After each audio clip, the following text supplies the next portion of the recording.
So it's going to be a great game. I think it's going to be a fourth quarter game. I'm still sticking with Michigan finding a way to pull this thing out, and I think the defense is going to do it for them.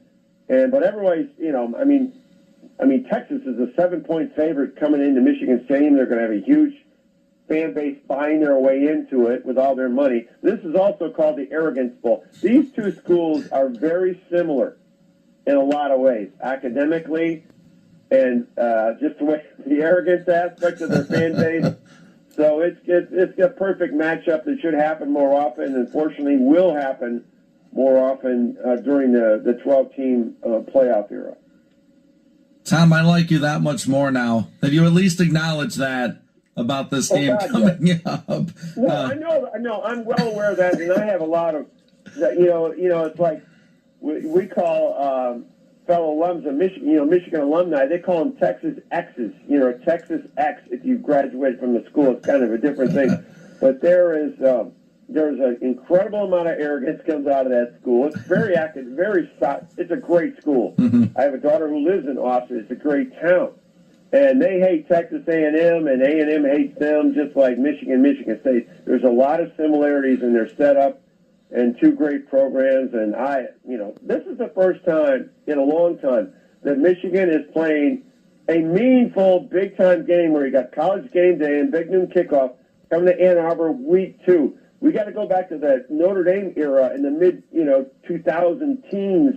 They had a big game. It's been Cream Puff City early on, which irked me and other people. But now we're back to playing meaningful football early in the year. Speaking of that, these are two teams with single digits in front of their name coming into the game.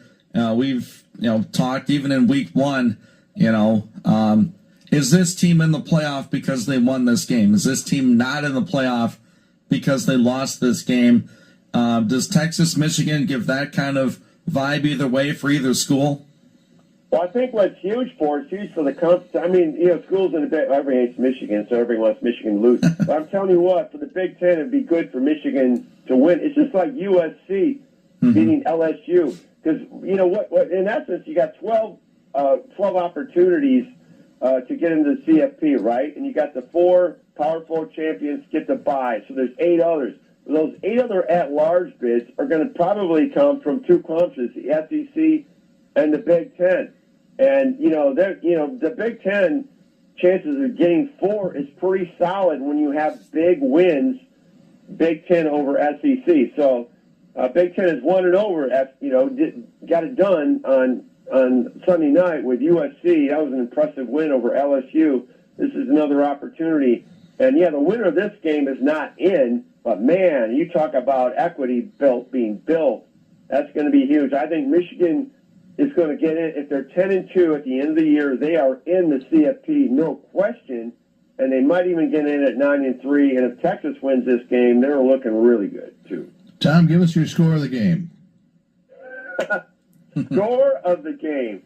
I'm going to go with Michigan 21-16 over Texas. I've got 21-14, so we're in the ballpark again as we were last week. Wow. Tom, we are up against the clock here, but tell us how folks can listen to your podcast. Yeah, go out to Tom's Take Community, all one word, on Facebook and on my YouTube channel. And we talk Michigan all week. I press pass on Sunday nights. I got some stuff posted on from that. And, man, I cannot wait to be sitting next to you, Pat, down at the big house for this really relevant game where the whole college football nation is watching on a Saturday afternoon in Ann Arbor. I'm going to be there early, Tom, so I can't wait either. That should be a great one. We'll see you on Saturday. All right, guys. Thanks for having me on. All right. Tom Crawford from the Crawford Podcasting Network.